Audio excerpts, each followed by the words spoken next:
마지막 시간입니다. 마운스 헬라어 문법, 이 책을 소개하고 있습니다. 이 책을 공부하면서 이제 가장 힘들었던 게 이렇게 끈질기지 못하니까는 뭐 한과 공부하고 나서는 이제 공부하기 싫지 않습니까? 이제 그만 때려치고 이제 헬라어는 버리고 개혁개정을 무호한 것으로 여기고 살아갈까? 이런 이제 유혹이 찾아듭니다. 근데 그때마다 각 장마다 본문 주해 맛보기라는 게 실려 있거든요.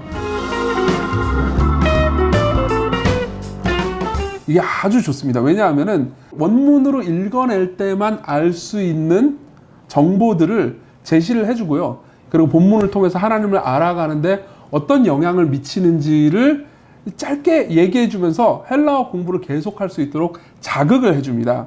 128페이지에 형용사 과가 있는데요. 그 과 앞에 본문 주해 맛보기라고 해가지고 나오는 부분인데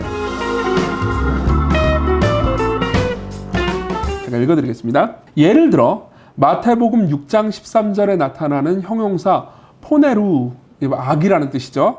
최근의 영어 성경들은 우리를 악에서 구하옵소서라고 번역하고 있다. 개역개정에도 그렇게 번역이 돼 있죠.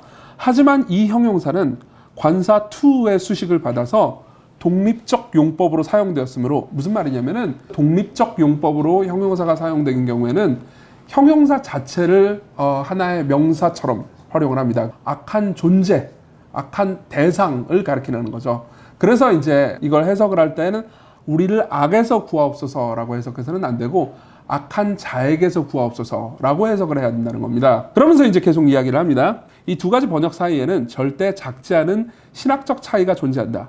하나님 아버지는 그의 자녀들을 위험, 재앙, 세상에 추락하면서 항상 보호하지는 않으신다. 간단히 말하면 하나님은 우리를 항상 악에서 구하지는 않으시지만 악한 존재에게서는 구하신다는 것이다. 이 본문은 하나님이 우리의 삶을 장미꽃밭으로 만드신다는 것이 아니라 악한 존재, 곧 악마로부터 보호하신다는 것을 가르친다라고 이야기를 합니다. 이 문법상 하나만 알고 이제 이해하는 것이 해석에 영향을 끼치고요. 그리고 더 나아가서 적용에까지 영향을 끼치지 않습니까? 이거는 여기 나와 있는 케이스는 아닌데요. 갈라디아서 4장 6절에 너희가 아들임으로 하나님이 그 아들의 영을 우리 마음 가운데 보내사 아빠 아버지라 부르게 하셨느니라 라는 말씀이 있거든요. 근데 여기서 이제 부르게 하셨다, 부르다라는 단어가 실제로는 단수로 쓰여 있습니다. 우리가 부르면은 복수로 써야 되거든요. 우리는 복수니까요. 근데 단수로 쓴 이유는 우리 안에 부어진 아들의 영, 즉 성령님께서 부르짖는다는 의미거든요. 우리가 하나님의 영인 성령을 받으면은 성령님께서 하나님을 부르짖는데 우리가 동참한다는 의미가 있습니다. 그래서 이제 혼자 이것을 공부하고 나서 와, 이거 굉장히 이 깊이가 있고 의미가 있다, 되게 감동적이다라는 생각을 한 적이 있었거든요.